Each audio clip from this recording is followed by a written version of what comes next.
And what an amazing adventure, Oliver, and thank you for sharing that with us. Now we're on to another panel discussion. This time, we're going to be talking about the American market, and I know we've covered a little bit of that today already, but this time we're going to have share our stage with 3 Americans who can give a really great perspective about the American buyer in the Turkish market. So please welcome back to the stage Alex G. Clarke of Denison Yachting, Lisa Verbit of the Bank of America, and Moira Boyle, Head of Global Luxury at Altrata, also known as WealthX. Welcome to the stage.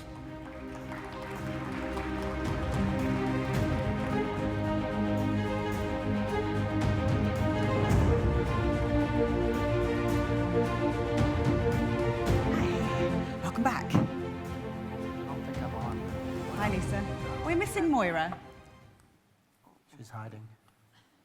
Moira, are you here? Okay. Well, maybe we'll just have to start without her. Just one more check. Have we got Moira in the room? Good. No. Good, okay. good. Well, it's just the 3 of us then. All right.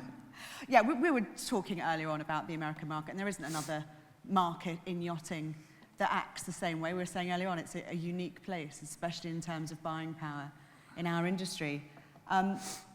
Tariffs. Should we start there? Somewhere nice and easy. Yeah, we could get into it, right? Yeah. Right. Let's go gently. So, obviously, reshaped how American buyers are buying. Let's talk a little bit about Yeah, that. we had, Trump was elected, and I think the, perception with the American buyer was great. Everybody's gonna, sales are gonna increase, and then what he called Liberation Day, right, or the tariff day came, and I literally that day crushed a 52-meter new build that I was doing. The client said, I'm out indefinitely. And then what I saw from there is that for the next few months, almost everything froze. And it wasn't necessarily the tariffs on the yachts, it was a lot of these wealthy individuals seeing how the tariffs are going to affect their business that they were involved in. Holding their breath a little bit. Just to see how it was going to affect it, and then it's kind of, markets recovered up till now. I think the sales are starting to increase. The confidence is coming back. Some of the tariffs has been adjusted, if Trump kind of plays his international, tit for tat on the tariffs with other countries. What is affected though is that a lot of these production boats that are coming in from Italy or Taiwan or even Turkey, obviously have a large markup on them now that didn't exist. And I've seen multiple buyers back out, look if they're going to US flag the boat or import the boat, then they have the tariff to deal with. If it's a larger boat, you don't really have to deal with that because it's going to be a foreign flagged vessel. The tariff doesn't really seem to affect that. But if it's a boat that's being imported to the US, absolutely, it's causing a big issue. And Lisa, from your perspective, how's it looking? Are we Yeah. seeing signs of recovery? So our clients are Alex's clients, right? For sure. They just come to us for financing, but we've had a number of clients, sort of slow rolling their decision on buying, or building something now because, our president is subject to changing his mind about things periodically. Sometimes not that periodically, but. And for us, we've had a number of clients who were buying production yachts from that they would have imported into the U.S. and they chose to flag offshore. Yeah. We had one, I didn't know it was going to be flagged offshore, and it was right before 4th of July, and I was told, we were doing our underwriting, and I was told, the shipyard doesn't want to send the yacht until after he knows it's got approved. So I don't do the underwriting. I help structure the deals. But so I'm like, okay, great. We'll hear after 4th of July. We'll get rocking and rolling. Then after 4th of July, I hear, oh, the yacht's on the way, and we have to get it closed before it reaches the States. Okay. And the shipyard was freaking out because they're like, and the dock agent that I was working with to handle our mortgage was getting emails from the shipyard, panicked that we might not get the deal closed before it got to the U.S. And we did get it closed, but they were going to originally deliver it to Bimini, and then they changed their minds without letting us know. So it was a fire drill for us, and we've had a number of clients who would have flagged U.S. One client I get an email, what do you think about Turks and Caicos flagging? And I'm like, I have literally never been asked that in my entire career. It turns out they were going to flag their yacht in the U.S., but they have a home in the Turks and Caicos. So, and it was going to cost them $400,000 more on their $6 million yacht. So they ended up flagging offshore, and they just thought, oh, Turks and Caicos, we have a home there. They're not flagging in Turks and Caicos. Yeah, all the discounts from the shipyards kind of go away, and the tariff makes up for it. So even though the yard might be offering you a large discount, and the tariff immediately makes it go away. Yeah. It's also made a lot of boats that are already U.S. duty paid become very, much more appealing to a potential buyer that don't have to deal with the tariffs. So yeah. Well, let's talk about the buyers, because you're saying, obviously you're the same clients. And we know that boomers, I hate that expression, but boomers still dominate. But growing market from much younger clients, millennials, obviously Gen X, tech-driven wealth, especially from the US. How's that next wave of American clients approaching your ownership differently? Well, there's that, but there's also, I think this is the largest transfer of wealth in the history going from one generation to the next. So you're going to have a much younger generation inheriting huge sums of money, which are going to be entering onto the market. And so I think they have a little bit different approach to yachting, or how they want the yachting. Maybe they don't want the silver service. Maybe they want to be greeted with, an IPA or a microbrew, and want to go kiteboarding versus being the epaulettes and the old school. So I think that's why you see, the expedition boats coming up and doing some epic trips like what Oliver just showed. So I think the shifting style of yacht that the clients are looking at. Expedition yachts you mentioned, what other kind of boats are they looking at? Yeah, I mean, for me, I've kind of specialized in the expedition market for many years, and when I first got involved, Sergio Cutolo is a kind of a mentor of mine who does a lot of naval architecture.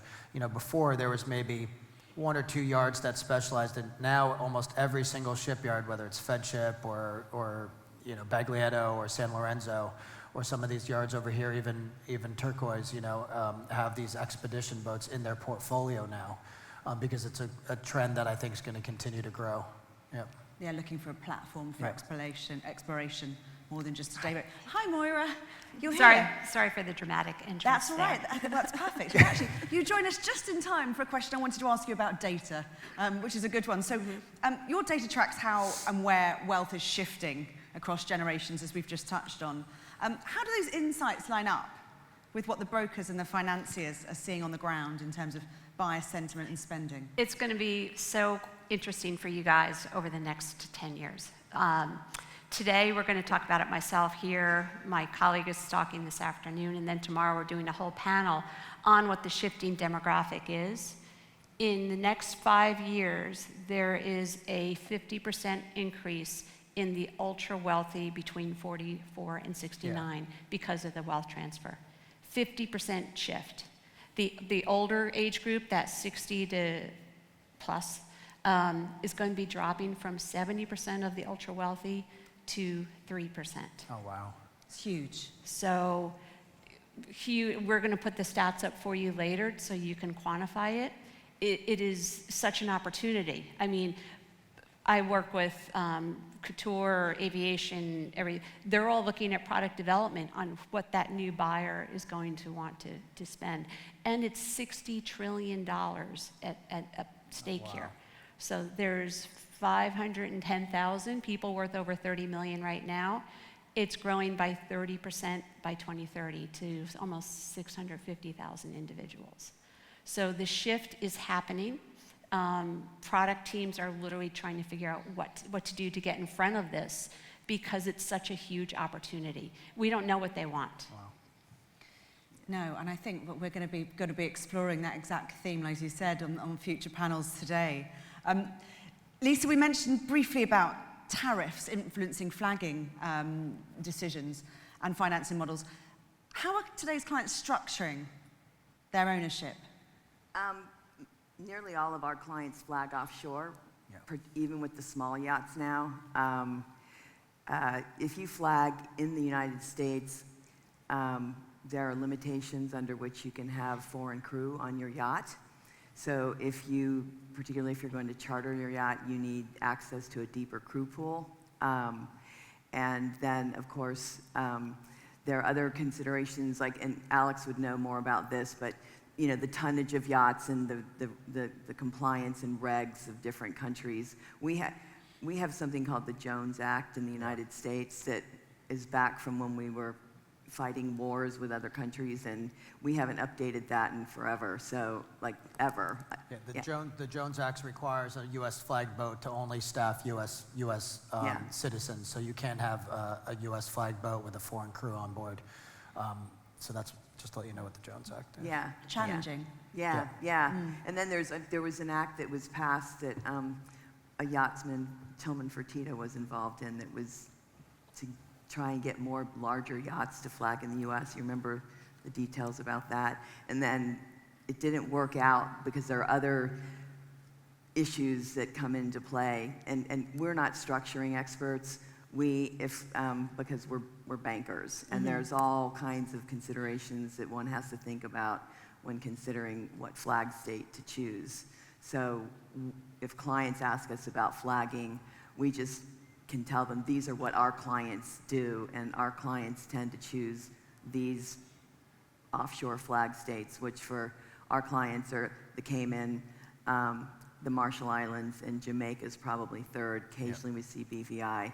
We'll get Isle of Man and Malta as well from time to time. But so we can tell them these are what clients of this size yacht and who want to use the yacht for this tend to do. But then we refer them to legal counsel who can help them navigate. Yacht ownership is as complex as building a yacht, Absolutely. right, Alex? Yeah, it gets very complicated. And are you finding that the younger generation are more flexible with this kind of thing? Are they more curious about what their options are? Or are they kind of sticking to tried and tested methods? I think they stick with the tried and true. I don't think they're going to get too creative. Although, you know, as far as financing is concerned, what we're also seeing is that we've been doing a lot of transactions in cryptocurrency. So this is something that we started doing a few years ago, and it's becoming something that's more and more common. And it used to be just Bitcoin, but now it comes to be any of the top coins, or really any coin that we can do out there. Yeah, a few brokerages started to do that, and I think people held their breath a little bit, but it seems to be much more normalized. Absolutely, yeah, completely. Yeah. So I have a question about that. So the last I'd heard, and I hadn't heard any update in about a year and a half, is that some buyers were using cryptocurrency to pay the yacht, but the sellers were not accepting cryptocurrency. They were accepting dollars. So it was being converted to dollars at the crypto exchange. Correct. I'm not a crypto. Is that still the case? We use BitCashier, for example. Yeah. So what they can do is they can take cryptocurrency and they can put it in, and if the seller wants to accept the cryptocurrency, then they can take the coin. Or if they want to convert that to cash, then that'll convert it instantly. And going through that process is the same KYC process that you're doing with a financing deal. So you still have to do the background check, make sure everything works out, and then once approved, then you can go and do the transaction. Yeah. It's pretty interesting. I bet it is. I mean, with the increases in Bitcoin over the last 3 or 4 years, I mean, there's probably lots more people out there who can afford to buy a large yacht. So this is kind of a terrible story, but I sold a $10 million yacht to this kid, was like 25 years old, and he did it in Bitcoin. And this was probably like 10 years ago. And at the time, he's like, listen, take half your commission, buy Bitcoin, you know. And at the time, that was a huge commission for me, you know. And I had, you know, family debt to pay off and everything. And of course, you know, my wife probably would have killed me if I had bought Bitcoin. But if I did, it would have turned out to be, in today's world, about $20 million. Yeah. And it's just now you're kind of like, oh my God, what should I, you know. But yeah, Bitcoin and the whole crypto thing has gone mainstream from a few years ago. And it's something I think is going to increasingly become more and more popular. It's not quite mainstream in banking yet, but Bank of America and other banks have been more aggressive in their stance. Aggressive, for lack of a better word, not that they're super aggressive, but they're more aggressive than we are. And for example, if somebody came to us with a balance sheet, because we finance the individual. We're about client selection, not the yacht matters, but we're really about client selection. So we're looking at a cash flow bucket, we're looking at a liquidity bucket, and many of our clients who have sold yachts, not sold yachts, sold companies, liquidity is our repayment source because the bucket that was supplying them regular cash flow is gone.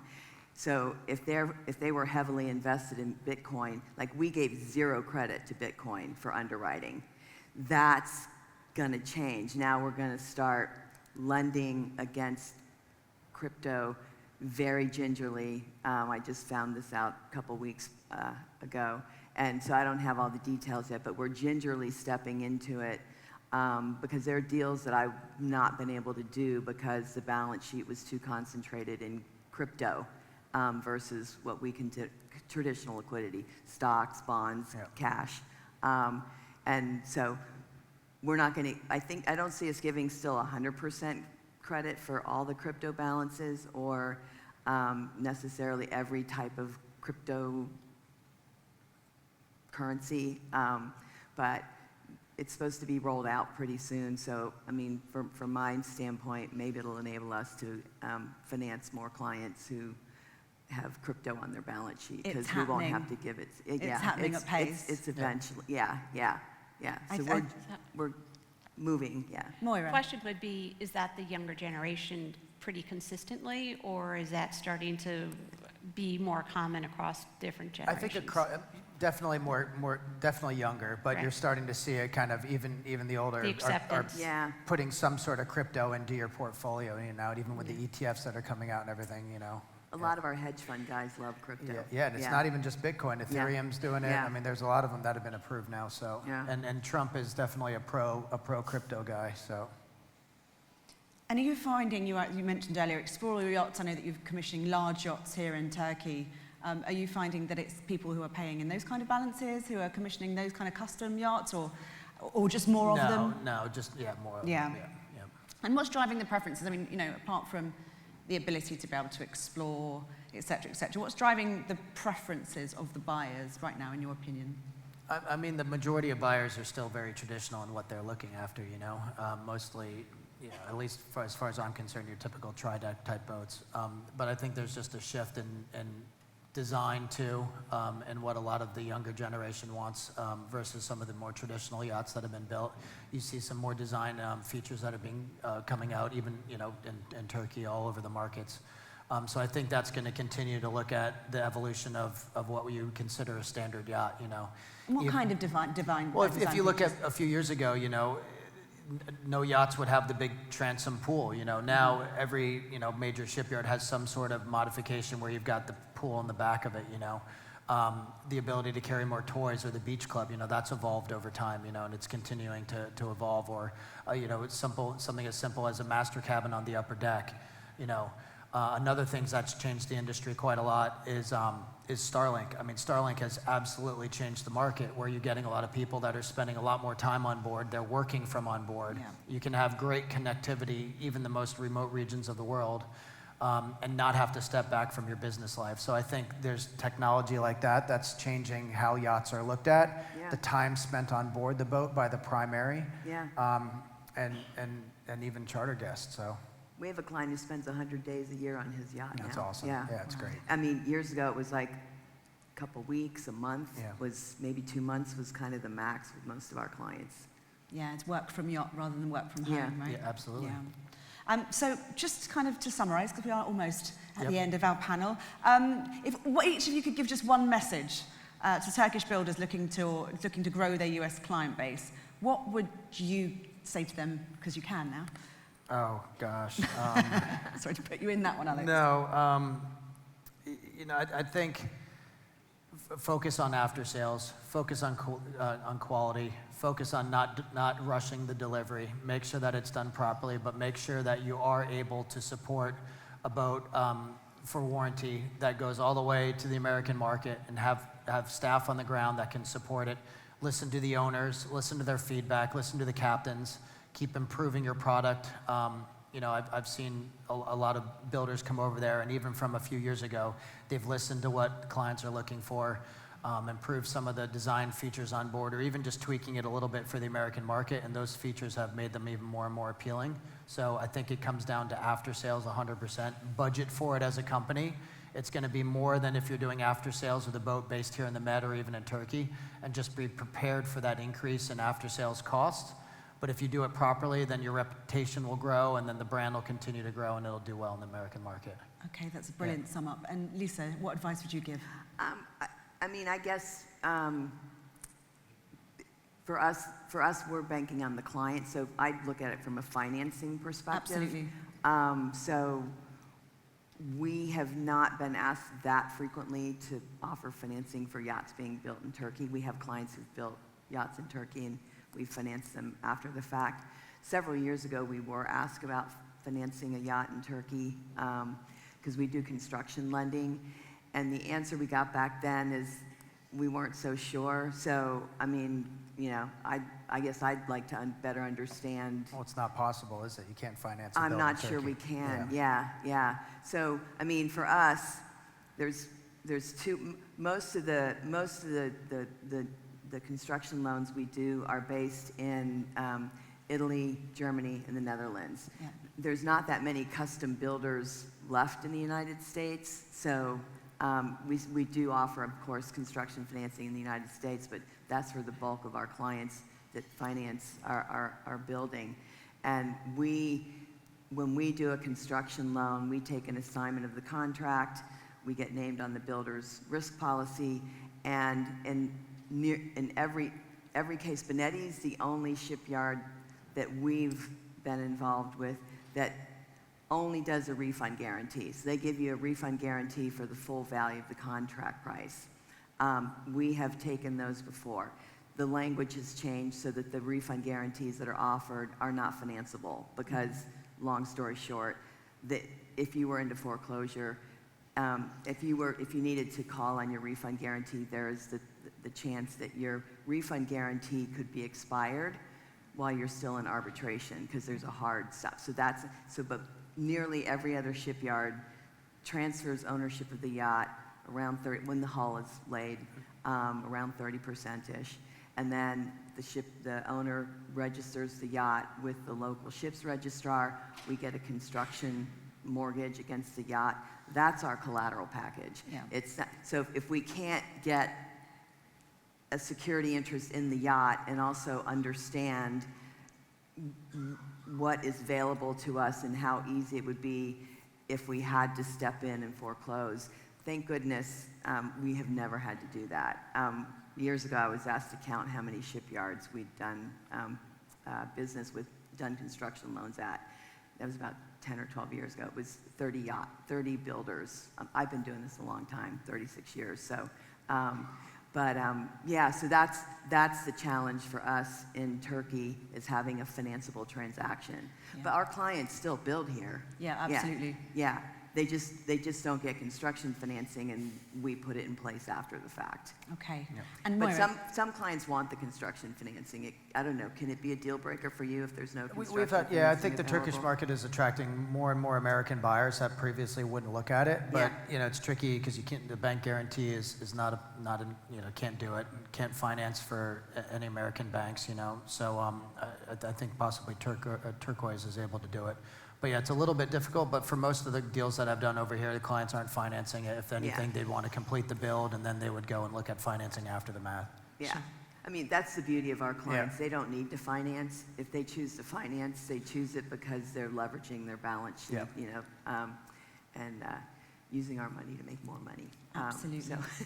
It's the smart way to do it. Yeah. And Moira, just to wrap up, have you got anything to add? Sure. So going back to your first session this morning and what you just touched on again about the final package and the delivery and being the top, like that's got to be the cherry on the dessert. There's a great book called Unreasonable Hospitality, and it's about a restaurant in New York who was number 50 in the world and wanted to be number 1. And what they did in terms of delivery, they went to a restaurant and had a 4-star Michelin meal and then really bad coffee. So at the end of the night, nobody cared because they had bad coffee at the end. Really fun book to read, and it's exactly talking about what you're talking about. And the US market is like that. They like that extra touch at the end to make them feel good. You're part of that family. You're now part of that yachting community. Yep. Is going to go a really, really long way to like a long commitment with those guys. And that's a fantastic place to wrap it up. I'm sure there's lots of questions about this. Unfortunately, we've got no time for them. So if you do want to get one of these guys out on the break, please do ask them questions there. But thank you for joining us. Fascinating place to start talking about the American market. Thanks, guys. All right. Thank you. Cheers. Got to do a high five, right? Thanks. Yeah, absolutely. Okay. Okay, now it's our lunch break. I thought we were going to have a second speaker, but we're not. So go eat something, and I'll see you back here in a little while.